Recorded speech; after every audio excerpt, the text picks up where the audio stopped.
Hey guys, I want to hop on here and talk to you about this shed.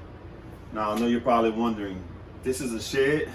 Yes, it actually is a shed. It actually turned into something else than what my original plans was. So before I jump into this video, I just want to give you a quick rundown, give you some tips on the build and what me and my kids did and how the project turned out. As you can see, like I said, it turned out more than what I was expecting. It turned into a man cave slash storage shed slash she said.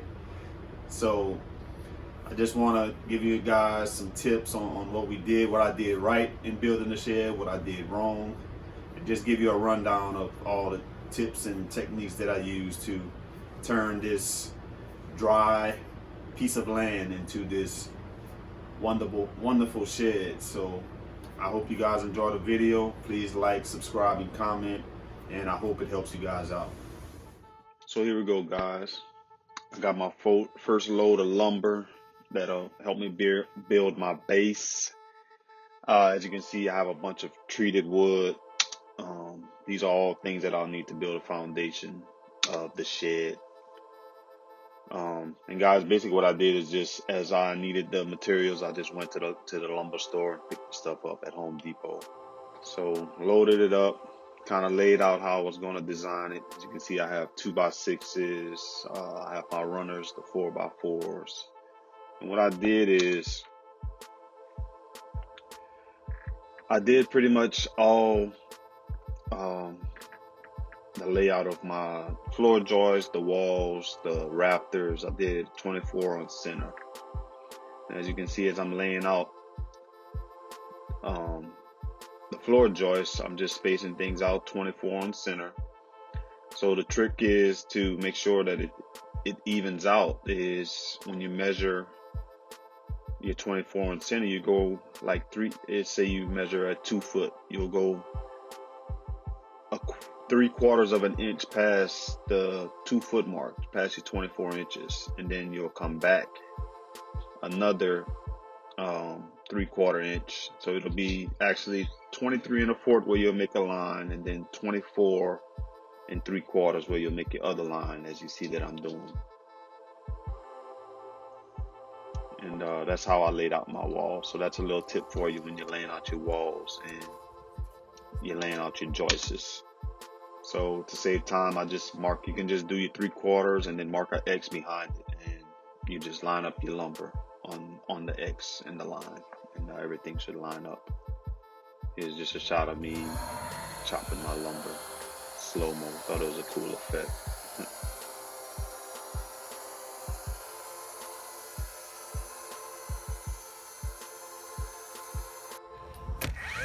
Got my sizes measured, and so I'm nailing my joists on the floor. And here, what helped me to kind of square it off, there's multiple ways to square off. Make sure that what you're doing is even and it's squared. If the foundation is not squared, or in anything that you're doing that needs to be straight and squared, your walls will be crooked, your roof will be crooked. So making sure that your base is square is very important, whether that be you're building a lumber base or you're using concrete. And I used the roofing square to just kind of give me an idea, to let me know if the boards were straight or not. And also you're going to see that I'm going to use the diagonal method also. Here you see I have my runners laid out, and I have my floor joists that I built, and I'm just laying it across. So what I did here with my 4x4, the little runners that the base is going to sit on, that the floor is going to sit on, the pieces weren't long enough. The shed size is a 8x20, and those 20-foot pieces, I had to grab two 10-foot pieces 4x4s. So to have a secure fit, what I did is made I guess they'll call it not a butt joint, but like a notch joint or something. I don't know what's the official term, but as you see, I'll cut a notch in each 4x4, and they'll sit on top of each other. and that'll give me a more secure joint.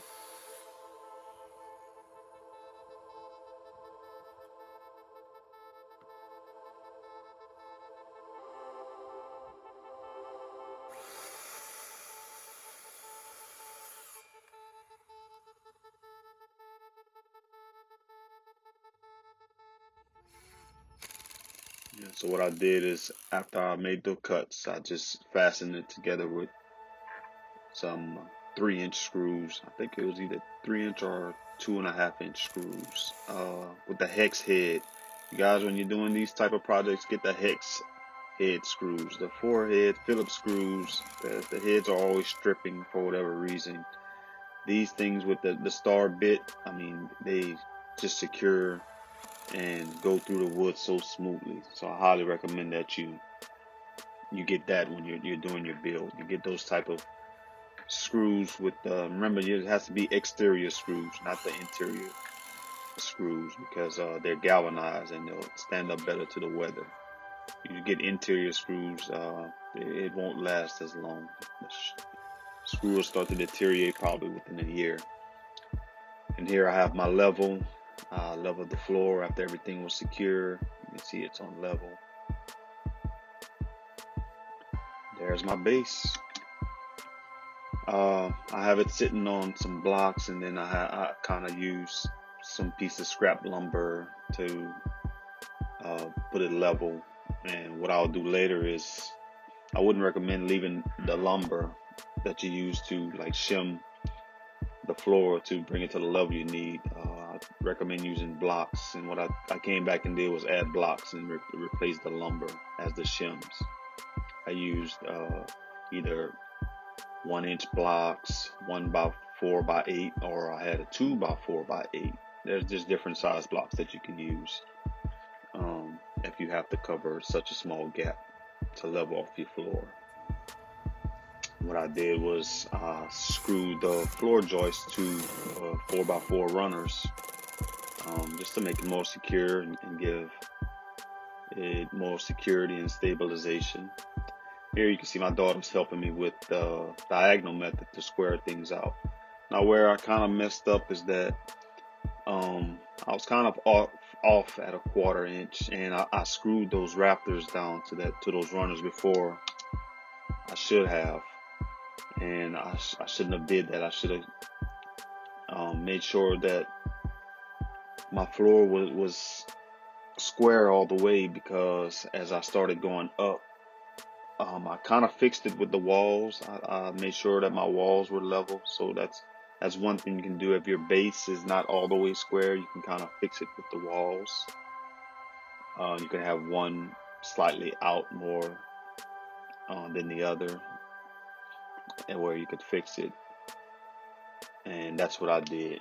But I should have made sure that my base was completely square. But like one of my mentors told me when I was in construction, told me that you're not building cabinets, so it doesn't have to be exact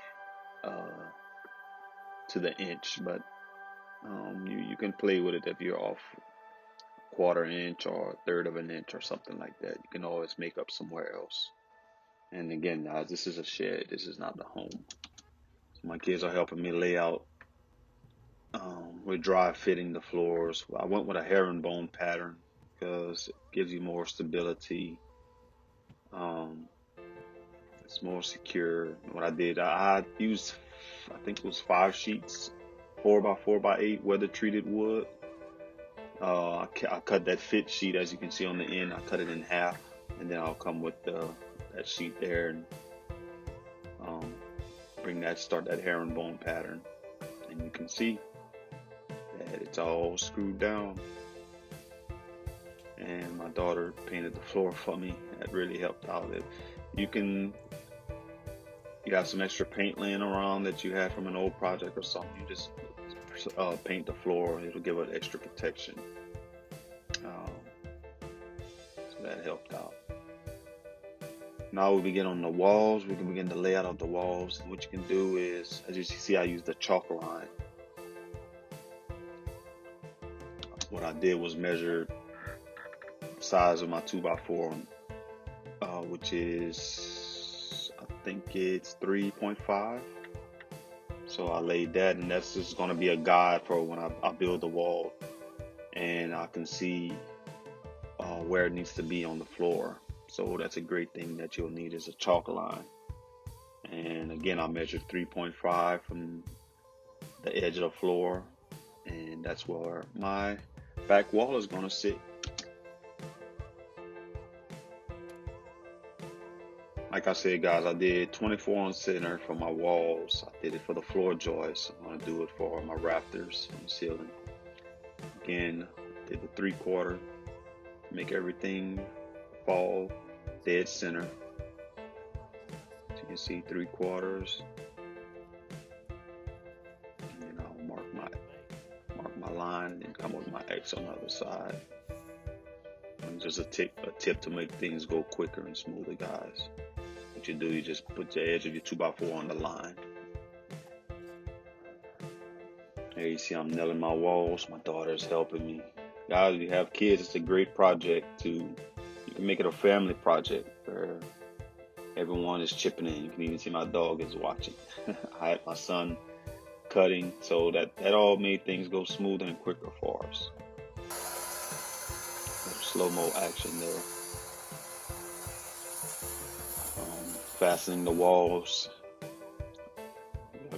See, I'm using the battery-powered DeWalt gun. So whatever tools that you can use to help your job go smoother, go easier, the faster the job will go. But I mean, if you want to use a hammer and nail, go for it. Or you want to use screws and a drill, go for it. So we have the back wall up. Now we're going to start laying out. Well, I'm securing it to the floor. As you can see, I'm trying to measure it, guide it on my red line, the chalk line. So now we're going to start laying out the side wall. Again, guys, everything was 24 on center.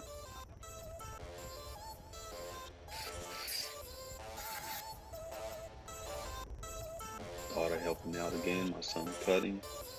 Saved me half of the time. Guys, this project took me about a couple of weeks because I would go to work and get off, and then in the evenings I'd work on the project, and on the weekends, some days it rained, we couldn't work. And all in all, I'd say it took me about 3 to 4 weeks to do this project. Had an idea of what I wanted to do, but I kind of improvised as we went. So I just hope that this short little tutorial video can help y'all and give you an idea of what you can do. You have pretty handy with tools, and you have folks that can help you out, or you can be a one-man job. It's just going to take a little bit longer. So me and my son are about to lift the wall. Again, we used our chalk line to know where our bottom plate would sit at. We lined it up with our chalk line. And what I did with the chalk line, I remember when I was telling you about how my base was slightly off, it wasn't all the way square. So I used a diagonal approach, and my walls sort of stuck out on the edge of the floor a little bit. And that helped me square things away where I needed to be. So we had that side up, the right wall. Now we're working on the left wall. Me and my daughter again. See, it's a new day. We had some great weather when we was doing this project also. Not too many days of rain.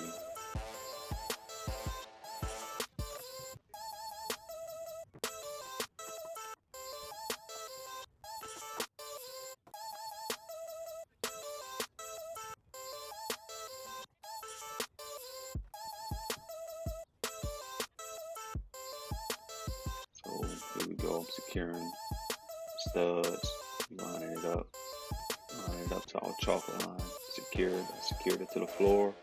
As you can see, I'm using a long level to make sure that the walls are straight. You'll need that too, 6 foot level. Make sure your walls are lined up vertically. Now I secured it with the braces. We did that. The left wall is up. Now we're going to work on the front wall. Here's where it can get a little bit tricky because you have to leave an opening for your door, and I'm putting a window in the front of the building, so I have to measure for that also. You just have to lay it out how you want to, and just make it work. I think what I was doing was a 60-inch door, and my window was 36 by 42. So I had to calculate that into my measurements as I was doing my layout. Again, my son is cutting, helping me out. You can see where the sun's starting to set on us, so we might be working into the evening.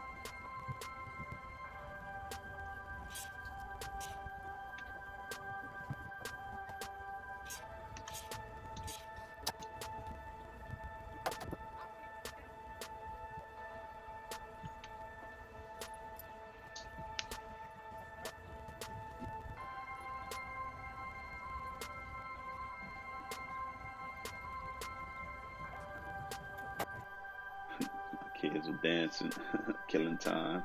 They were great help. Made the job fun. We made it go by. These new dances these kids are doing, I tell you. So I have my wall complete. I have my window framed. I have my door laid out. I laid my chalk line, and I did a lean roof. So my front wall is sitting higher than my back wall, as you'll see shortly. I did my front wall like 8 foot, and I did my back wall about 7 foot. So it's just a simple lean shed, lean roof. And my walls are completed. Now, that's one of the hardest parts is done. So now we're going to move up to the rafters, to the roof, and we're going to do a rafter layout. Again, 24 inches on center. My son is helping me out as I lay out my rafter design.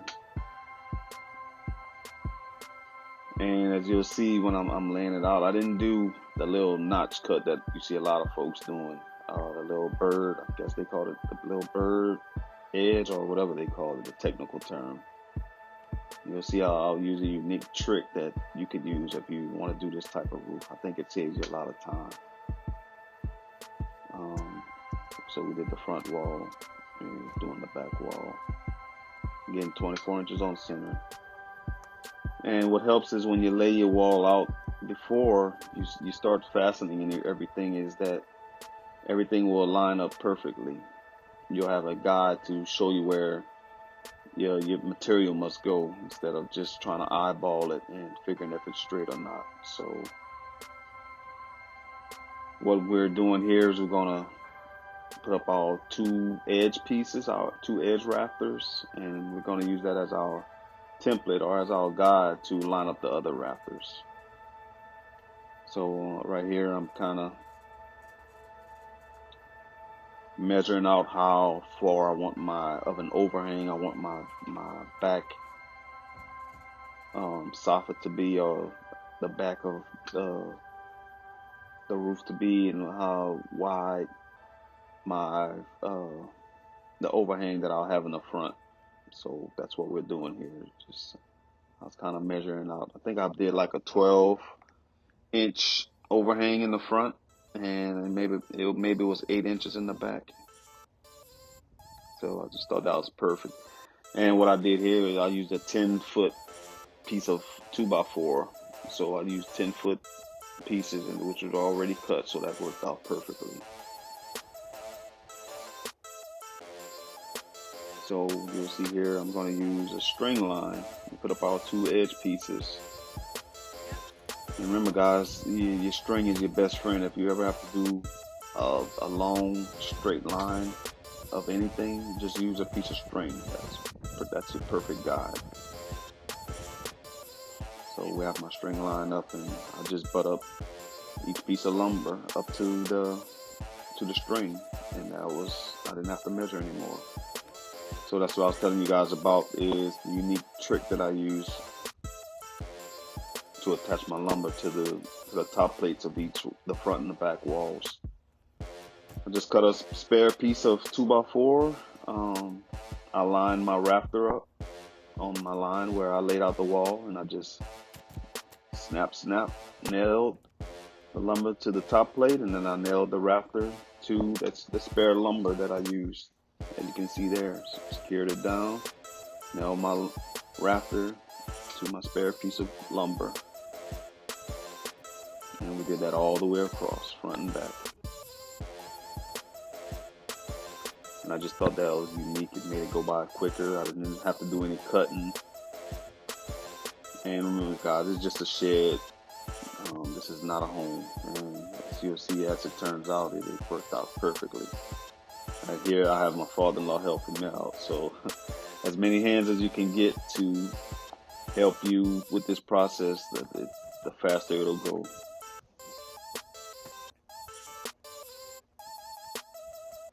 And we're gonna see the building is coming out. We're starting to put I went with the reflective plywood on top. I don't know how many sheets I used, but these sheets I think were like 20 or 18 or 20 bucks at Home Depot. Put the reflective side up so this will reflect the heat and kind of keep the building cool on the inside. So that worked out perfectly. So again, then we went with a herringbone pattern on top, just as we did on the bottom at the base. It worked out perfectly. And since this is slightly bigger, we had to cut some scrap pieces in the front to match, because it was wider than the floor. Yeah, I just secured it with my nail gun to the rafters.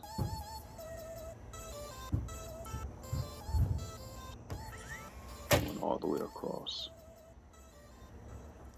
So we got that up, and now it's time to put our soffits on the edge. And what I used was a hardy plank,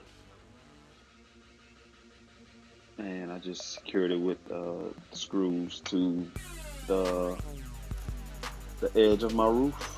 And I had to come out a little bit. I used some little scrap pieces to bring my roof out on the edge a little bit. But you could do it how you want. But I just thought it gave it a more uniform look. That way I have a soffit all the way around my building. So what I did here is once we started putting up the siding, we were trying to hold up the siding so I could nail it in place, but that one wasn't working. So what I did was I just nailed a 2x4 at the bottom of my floor, as you can see here, and we set the we set the siding on top of that 2x4, and it just held it up for us where we needed it to be. So we didn't need as many hands, and we didn't have to hold it up and try to secure it at the same time. The 2x4 was the extra hands for us, so that worked out perfectly. That's a trick that you could use. And we did that all the way around the building.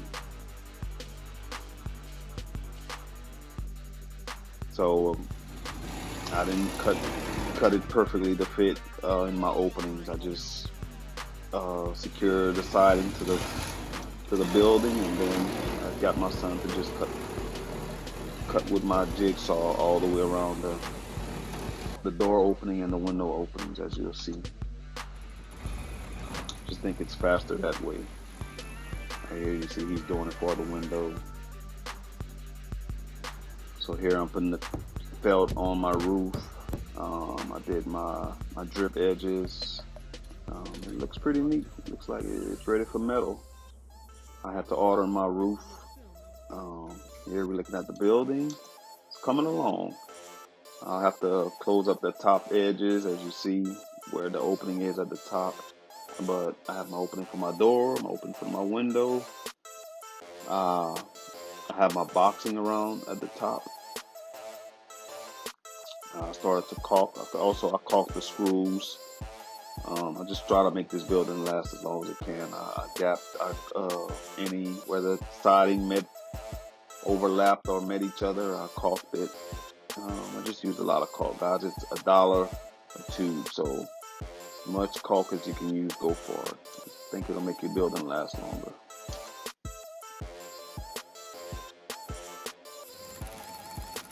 So here we're starting to do our boxing around the building.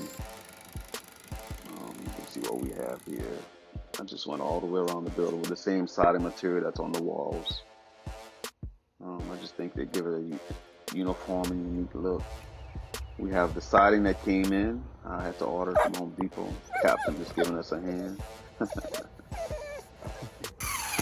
Started installing my metal roof. Used the bolts to secure it. And I just walked on top of the roof. It's real solid, guys. Secured everything down. Get another shot of me standing on top of the building. The building is starting to come out, looking real nice. Very solid. If I can stand on top of the roof, a 220-pound guy, I think it's pretty solid. We don't have to worry about any issues. And that's it. The roof is secured and fastened. We just need the door now and get ready for paint. Also, what I did on my edges and corners was use hardy planks again, use hardy siding, and I went all the way around and just closed off my sides, and I'll caulk those and then paint it, and use siding all the way around. No, I'm sorry, not siding, but moldings all the way around the building. Caulked it. Caulked up everything before we get ready for paint. I had my son helping me with the caulk. And the trick that you can use when you're caulking is just grab your wet sponge or a wet towel and just use it to smooth out the caulk. You see, like I'm doing here, just grab a wet sponge and smooth out the caulk. You can see I spent one afternoon just caulking all the way around the building, get ready for paint. So then I started working on the door. The door was next. That was the next big project. And as you can see, I have a 60-inch opening. And what I wanted to do was a 29.25 door, double door on each side. And as you look at the left door, I wanted that door to be one that stays closed. So you can see on that back end, the back side of it, it has a lip that the right side, the right door will kind of sit flush against. And you'll see when I'm building the door, I kind of built that lip. I made it a little bit longer. That way that right door can just sit flush and it'll close up against the left side of the door. And I just thought that was pretty unique, and it worked out when I did it. I kind of had to play with it a little bit and trim out some edges and stuff, but you'll see how perfectly it worked out and how nice it'll come out. So here I started constructing it, just 2x4 frame. Again, guys, I was coming up with a lot of stuff on the fly, so I had an idea in my head of what I wanted, but still had to really think about how I was going to lay it out. So as I was doing it, I was still kind of thinking and processing in my head what I wanted to do. There we go, I'm laying out the frames for both of my doors.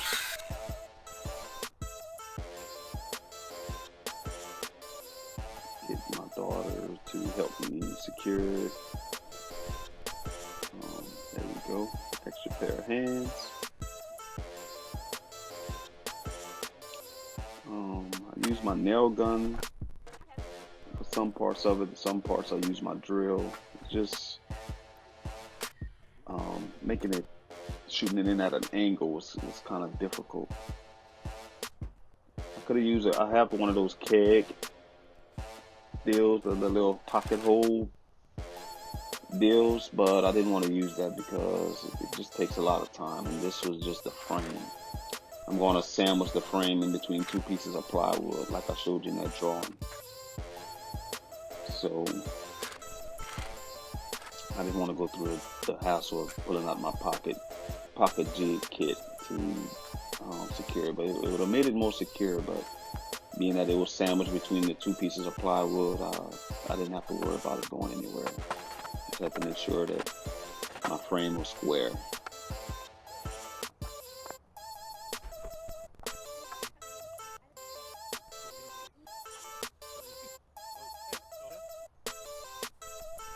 So we got that. I was just nailing it and screwing it at all different angles, just trying to secure it and keep it fastened. You just do what works best for you.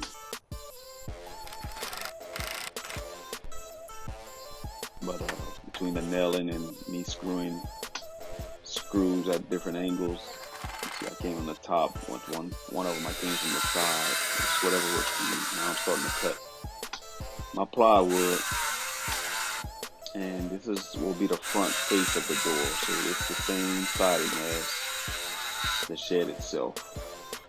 I just use my little portable, my little battery powered saw by Rafter. It's a pretty powerful saw. I highly recommend it. It can just eat through wood with no problem. And I'm just dry fitting it, make sure everything is straight, and it came out pretty good. And you'll see what I'll do is to secure it to the frame is get you some liquid nails and just go all the way around and liquid nail it. And you can also fasten it with screws after you use the liquid nails. So again, we're just making sure everything is fitting tight, making sure it's all square. My daughter's helping me out again. Again, just thanks for my kids and my family members for helping me out. It made this job go so much quicker and so much smoother.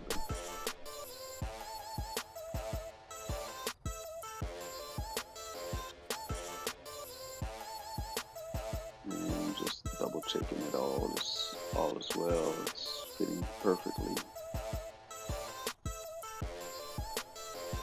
And that's the front face of the door. Now I'm cutting my back piece, which will sit on the back side of the door.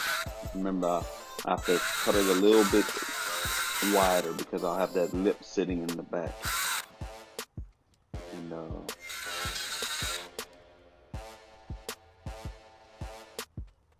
I'm just cutting it and building out the sandwich for the door frame. It's my second piece. And you can just use scrap pieces of lumber you got. If you have extra plywood left over, that's what I did. I had extra plywood left over from the roof. It's always being painted, so it didn't matter. And there we go. Now I have a solid door. Again, I use the liquid nails. Make sure that it all fits, it's straight. And I'll come with screws and to secure it to the door frame, just give it extra stableness, extra security. And I just went all the way around. And I did that for both doors. And you can see I just dry fitted it, make sure. As you can see, I didn't put my center molding in. Another thing too, like if your door isn't all the way straight or level, you can use your moldings to kind of make sure that it give it the impression that it's straight and it's level. And that's what I did. I tried to do the 29 inches wide by 1/4, but my door was too small slightly. It had like an inch gap, not an inch, but about a 1/2 inch gap on each side. So what I did was use my molding to cover that gap, and as you can see, it just looks perfect, it looks level. And that's what I did when I put the door up. When I dry fitted it, I just made markings where I would put my moldings at, where it fit, where it can close these gaps. So don't secure your moldings to the door until you dry fit it in the hole where you can cover up those gaps if you have any with the molding. And that's what I did. And then I started laying out the molding all the way around. And started caulking and painting it. As you can see here, my son is helping out. And it was ready for paint. I went with the red barn doors with the brown trim. And I just thought it made a nice look. It pops out. And there you go. That's our door. Really good, really neat. I think it came out pretty well. You see, I have my window in. Now I got my in-laws to come and help me paint. They did that in one day, so that saved me a lot of time. And that's the end product, guys. I think it looks really nice.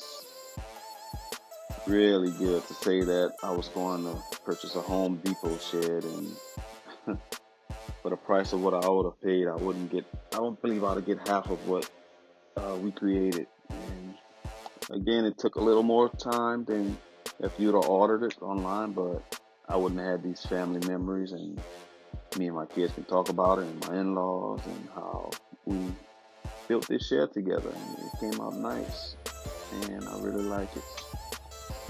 Now I'm gonna give you a little tour. On the inside, I have the T-handle door hardware. You can order that off of eBay. Here I built the shelves, got some storage boxes, some of my son's college stuff. His dorm things, COVID shut him down, so he had to come back home. That wasn't the plan to make the little office on the side. It was just been all storage, but now we made it into man cave, studio, reading room, sitting room. We just have an extra room where we can just sit back and go relax. If we just want to get out the house and have time for ourselves, a space to ourselves. So it just serves multiple functions, and we like it. I like it. That came out pretty nice. And the wood inside is some wood that I picked up. And what you can do is just, a lot of times these stores, big box stores, or your local carpet stores or flooring stores, they might have wood left over that it's not enough to do a whole room, or not even a bathroom. You might have like 4 boxes left or something, or 5 boxes. And that's what I had, 5 boxes of some leftover wood, and I just used it on the floors and on the walls, and it turned out perfect. That's what I need. And I gave it a unique look inside of the office. I found this door on Marketplace. We painted it with the door hardware. It looks nice. Real nice. I did white paneling on the inside. Put in an AC unit so it's nice and cool in the summertime. We have our wood floor, walls. Storage, a blind, mini blind. There's Captain hanging out. So that's the shed, guys. That's the tour. That's my roof with light and electricity. Lots of storage space. I still have some more cleaning to do and organizing. And maybe I'll put an update or something of all the stuff that we did. But that's pretty much it, guys. I may put that wood that you just saw on the floor on this back wall to finish it off. But that's the tour, guys. I hope you liked it. If you found any tips or any of this helped you, just like, subscribe, comment. I'd like to hear from you. What you think about the shed. Just let me know. Thanks for watching. Hope this helps.